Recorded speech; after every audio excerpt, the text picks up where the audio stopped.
ജോലി ചെയ്യുന്നതിൽ നിന്ന് മനുഷ്യരെ നിരുത്സാഹപ്പെടുത്തുന്ന ഫ്രീ ബീസ് നിർത്തലാക്കൂ എന്നാണ് ജസ്റ്റിസ് ഗവായ് നമ്മളോട് ഉദ്ബോധിപ്പിക്കുന്നത്. ഒരുപക്ഷെ അയ്യപ്പ സ്വാമിയെ പോലും സ്വർണ്ണ വിഗ്രഹമായതുകൊണ്ട് എടുത്തുകൊണ്ട് പോകുമായിരുന്നു.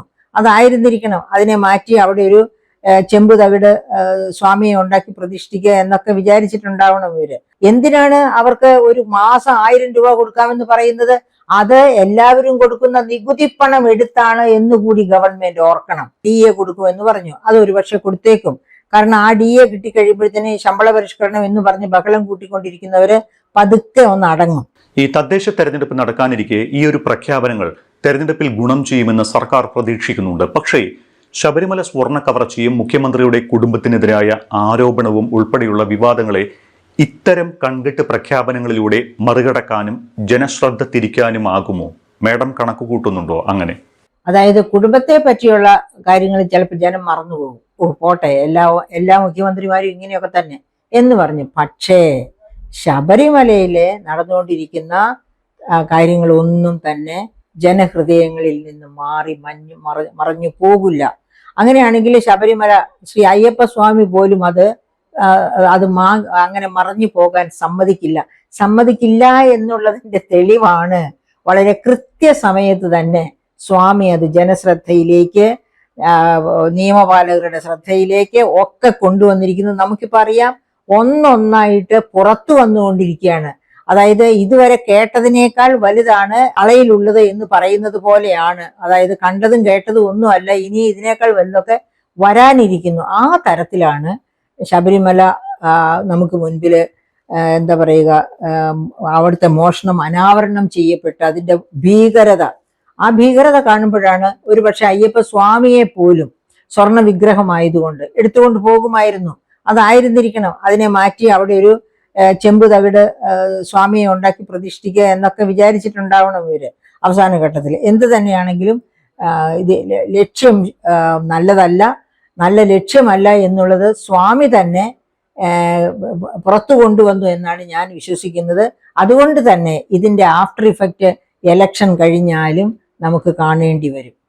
ഈ സംസ്ഥാനങ്ങൾക്കുള്ള ധനവിഹിതം തടഞ്ഞു വെച്ചുകൊണ്ട് കേന്ദ്രം സാമ്പത്തികമായി ഞെരുക്കുന്നു എന്ന ആരോപണങ്ങൾക്കിടെയാണ് ജനങ്ങളുടെ ശ്രദ്ധ തിരിക്കാൻ കണ്ണിൽ പൊടിയിടുന്ന ഒരു മിനി ബജറ്റ് അവതരിപ്പിച്ചിരിക്കുന്നത്. ഇത് അടുത്ത സർക്കാരിന് എത്രത്തോളം ബാധ്യതയാകും? അതായത് ഇതൊരു മിനി ബജറ്റ് തന്നെയാണ്. വളരെ കൃത്യമാണ് ആ ചോദ്യം. മിനി ബജറ്റ് തന്നെ. അത് കേട്ടോണ്ടിരുന്ന സമയത്ത് ഞാനും പറഞ്ഞു, ഓഹോ, ഇതിപ്പോ ബജറ്റ് തന്നെയാണല്ലോ ഈ അവതരിപ്പിച്ചുകൊണ്ടിരിക്കുന്നത് എന്ന് ഞാൻ തന്നെ പറഞ്ഞിരുന്നു. അപ്പൊ ഈ മിനി ബജറ്റ് കൊണ്ട് കണ്ണിൽ പൊടിയിടുകയാണ് ചെയ്യുന്നത്. ഈ മിനി ബജറ്റിൽ പറയുന്ന ഒന്നും തന്നെ ഈ ഗവൺമെന്റ് നടപ്പാക്കാൻ പോകുന്നില്ല.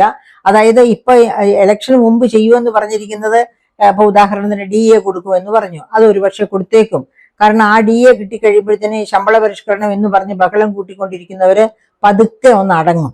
അത് കാരണം കൊണ്ട്. അതുപോലെ തന്നെ അങ്ങനെ ചെറുതായിട്ട് ചെയ്യാവുന്ന കൊച്ചു കാര്യങ്ങളൊക്കെ ഒരു പക്ഷേ ഇപ്പോൾ ചെയ്തെന്നിരിക്കും, ആ ബജറ്റിൽ പറഞ്ഞിരുന്നത്. ബാക്കി കാര്യങ്ങളൊക്കെ അവിടെ കിടക്കും. അതൊന്നും ഒരിക്കലും ചെയ്യുകയില്ല.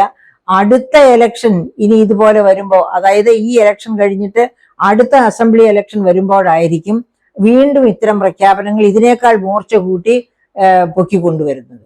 മാഡം, മറ്റൊരു കാര്യമുള്ളത്, കഴിഞ്ഞ നിയമസഭാ തെരഞ്ഞെടുപ്പിന് മുന്നോടിയായി പ്രകടന പത്രികയിൽ വാഗ്ദാനം ചെയ്ത ക്ഷേമ പെൻഷൻ 2500 എന്ന പ്രഖ്യാപനത്തിലേക്ക് ഇനിയും 500 രൂപയുടെ കൂടി അകലമുണ്ട്. തദ്ദേശ തെരഞ്ഞെടുപ്പ് കഴിഞ്ഞ ഉടൻ തന്നെ നിയമസഭാ തെരഞ്ഞെടുപ്പ് കൂടി വരാനുണ്ട്. നിയമസഭ ലക്ഷ്യമിട്ട് വലിയ പ്രഖ്യാപനമുണ്ടാകുമോ? ഇതിനേക്കാൾ കൂടുതൽ? ഒരു പക്ഷേ അത് 2500 ആയിട്ട് പ്രഖ്യാപിക്കപ്പെടുന്നത് അപ്പോഴായിരിക്കാം. അത് തദ്ദേശ സ്വയംഭരണ സ്ഥാപനങ്ങളുടെ ഇലക്ഷന്റെ റിസൾട്ടും കൂടി നോക്കിയിട്ടായിരിക്കും.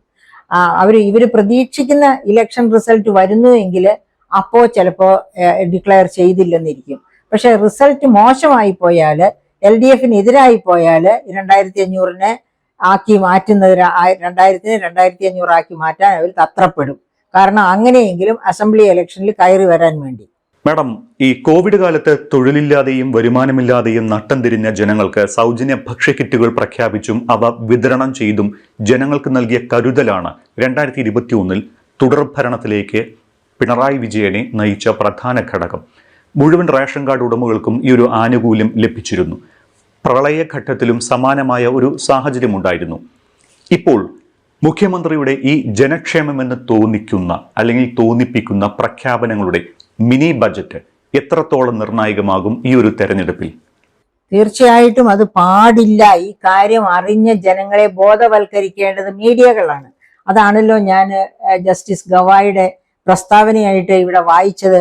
എന്താണ് അദ്ദേഹം പറഞ്ഞിരിക്കുന്നത്? ഇങ്ങനെ ഫ്രീ ബീസ് കൊടുക്കുന്നത് തൊഴിൽ ചെയ്യുന്നതിൽ നിന്ന് ജനങ്ങളെ നിരുത്സാഹപ്പെടുത്തു എന്നാണ് പറഞ്ഞിരിക്കുന്നത്. ഉദാഹരണത്തിന് ഇപ്പോൾ ഈ ക്ഷേമ പദ്ധതികൾ പ്രഖ്യാപിച്ചതിൽ ഒന്ന് 35 വയസ്സ് മുതൽ 60 വയസ്സ് വരെ പ്രായമുള്ളവർക്ക് 1000 രൂപ പ്രതിമാസം പെണ്ണുങ്ങൾക്ക്, സ്ത്രീകൾക്ക് കൊടുക്കുമെന്നാണ്.